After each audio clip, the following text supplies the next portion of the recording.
2025년 쥐띠 신년 운세, 똑소리 나는 을사년 활용법. 이것을 많이 해야 운빨을 제대로 받는다. 여러분들 안녕하세요. 성남 보은 철학원장 역술가 보은입니다. 지난 2024년은 쥐띠가 새로운 도전을 하기에 다소 운기가 부족했지만 안정적인 삶을 살 수 있는 시기였습니다. 과감한 도전과 지출을 자제하고 기반을 다지며 알뜰하게 저축한 분들은요, 2025년에 보람을 느끼실 수 있을 겁니다. 또한 갑진년 중에서 가장 큰 특징은 순환이었는데요. 과거의 일이 반복되거나 지나간 인연과 다시 연락이 되신 분 계신가요? 직접 경험하신 사건이 있다면 댓글로 말씀해 주십시오. 그럼 지금부터는요, 2025년에 조금 더 적극적으로 밀어붙여도 될지 성공을 부르는 운세 전략을 주역에서 확인을 해서 개를 풀어서 알려드리도록 하겠습니다. 제일 먼저 1996년 병자생 쥐띠는 넘치는 에너지를 이용해 폭풍 성장할 수 있습니다. 본격적으로 사회에서 자리를 잡기 시작하실 텐데요. 아직 직장을 차지 못한 분들도 2025년을 기대하셔도 되겠습니다. 추진력이 높아지니 새로운 도전을 두려워하지 마십시오. 특히 병화와 사화의 조합은 강한 에너지 상승을 뜻합니다. 취업을 하거나 창업을 하는 희소식이 생길 수 있고요. 이미 일을 하고 계신 분들은 큰 프로젝트를 맡을 수 있습니다. 도전이 주어지고 큰 성과를 낼 수 있는 기회입니다. 인간관계도 좋습니다. 모름지기 혼자 가는 길은 멀지만 함께 가는 길은 평탄한 법입니다. 주변 사람들과 협력과 조화가 이루어지기 때문에 일이 수월하게 풀리겠습니다. 하지만 지나친 자신감은 경계를 해야 합니다. 무리하게 일을 추진하거나 과도한 경쟁에 휘말리면 오히려 역효과를 낼 수 있거든요. 회사에서 한 건 해보려고 너무 공격적으로 나서면 동료들과 불필요한 경쟁을 초래할 수 있습니다. 또한 과도한 에너지 소비로 인해서 번아웃에 빠질 위험도 있으니 휴식도 적절히 챙기시는 게 중요합니다. 이어서 1984년 갑자생 쥐띠는 목표를 높게 가지십시오. 원하는 만큼 달성할 수 있을 겁니다. 2025년은 세상이 요구하는 나의 역량과 실제 나의 능력이 일치합니다. 그래서 목표를 이루기에 아주 좋은 타이밍이라고 봅니다. 변화를 꾀하는 것도 가능하니 새로운 도전이나 기회가 있다면 여러분들 놓치지 마십시오. 직장에서 막중한 업무나 역할을 맡게 되면 절대 마다하지 마시고요. 남에게 양보하거나 눈치를 볼 필요도 없습니다. 내가 맡으면 반드시 성공할 수 있을 겁니다. 이 과정에서 주변 사람들과의 협력이 중요한데요. 꼭 직장으로 한정질 필요는 없이 가족에게 도움을 받는 것도 괜찮습니다. 내조, 애조를 받으면 훨씬 더 일이 수월하게 풀릴 수 있습니다.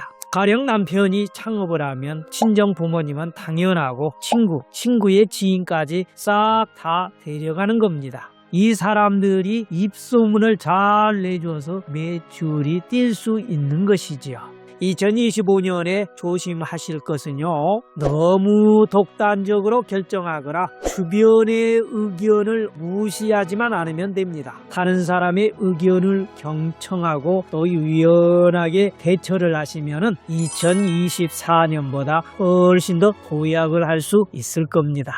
72년 임자생 쥐띠는 다른 영상에서 을사년에 대박나는 띠 이렇게 꼽혔었죠. 기인의 도움을 받아 대기란 운세라고 말씀드렸는데요. 2025년에 운세를 100% 활용하는 방법은요, 대화를 많이 하는 겁니다. 일단 직장에서도 사업장에서도 사람에게 도움을 받을 일이 많을 겁니다. 내가 무엇이 부족하기 때문은 아니고요. 인복이 좋기 때문입니다. 아래 사람들이 들어오더라도 부딪히는 일이 없고 마음이 잘 맞을 겁니다. 그러나 가장 중요한 것은 뭐라고 말씀드렸죠? 가정에서의 화목입니다. 가정에서의 화목. 절대 잊어버리시면 안 됩니다. 서먹한 식구가 있다면 당장 화해하십시오. 가족의 도움을 받아 크게 한몫 챙길 가능성이 열립니다. 새로운 사업 제안이 들어오거나 부동산 기회가 생길 수도 있고 또 잘만 하면 재산을 크게 불릴 수도 있습니다. 빠르면 음력 4월에 아주 좋은 기운을 탈 수 있는데요. 그때 좀 더 자세히 풀이를 해드리도록 하겠습니다. 누구보다 빨리 운세를 확인할 수 있도록 구독해 두십시오.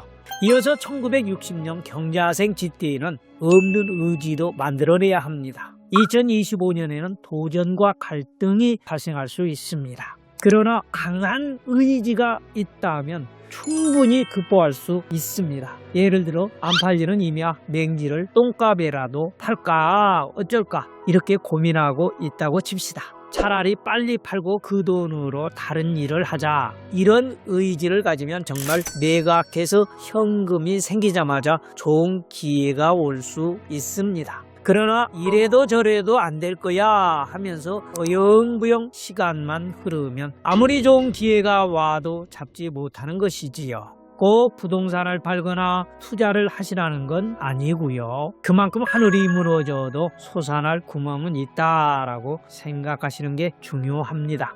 이 기는 빠르면 음력 5월에 올 수 있습니다. 기회는 그 다음에 곧바로 찾아올 테니 꼭 기억해 두십시오. 가족운도 비슷합니다. 중요한 결정을 해야 하거나 자녀들과의 대화에서 의견 충돌이 있을 수 있습니다. 나의 결단력이 이것을 극복하는 데 큰 힘이 될 겁니다. 때로는 내가 책임을 져야 하는 순간도 생길 것입니다. 심리적 압박감이 클 수 있으니 이를 조절하는 것이 중요합니다. 스트레스를 받으면 건강에도 영향을 미칠 수 있으니까요. 너무 나를 몰아붙이지 말고 신중하게 상황을 살펴보십시오. 이어서 1948년 무자생 쥐띠는 나 스스로를 믿는다면 이 세상에 두려울 것이 하나도 없습니다. 2025년에는 외부에서 나를 괴롭히는 상황이 발생할 수 있습니다. 내가 어찌할 수 없는 문제들 때문에 휘둘린다는 느낌을 받을 수 있습니다. 예를 들어 건강 문제나 월세가 오른다라든가 할 수 있겠지요. 다행인 것은 2025년에는 열정과 추진력이 있습니다. 만약 이를 해결하고 싶은 열의가 없다면 좌절할 수밖에 없지만요. 무자생이 의지가 있기 때문에 빠르게 상황을 해결할 수 있을 겁니다. 식습관을 건강하게 바꾸어서 충분히 회복할 수 있고 집주인과 협상을 잘해서 월세를 동결시킬 수도 있습니다. 마음먹기에 따라 얼마든지 바꿀 수 있는 것이지요. 지금까지 2025년 쥐띠의 운세를 알아보았습니다. 도전적인 상황들이 닥칠 수 있지만 공통적으로 이 길을 충분히 극복할 수 있는 힘이 있네요. 심지어 훨씬 더 좋은 상황으로 변화시킬 수 있는 에너지가 있습니다. 운세를 바탕으로 지금부터 대비를 하시면 어떤 상황에서도 빛을 발할 거라 믿습니다. 이번 쥐띠 운세를 바탕으로 여러분들의 삶에 긍정적인 변화가 가득하기를 바랍니다. 띠 운세는 사주팔자가 아니기 때문에 참고 정도 하시고요. 자신의 의지와 노력으로 운을 더 좋게 만들어가는 것이 중요합니다. 구독과 좋아요를 누르면 행운이 들어오는 고운도사 유튜브 채널과 함께 운을 성장시킬 수 있습니다. 더욱 성공적인 2025년 한 해를 만들어 나가시길 바랍니다. 끝까지 시청해준 사랑하는 구독자 여러분들 대단히 감사합니다.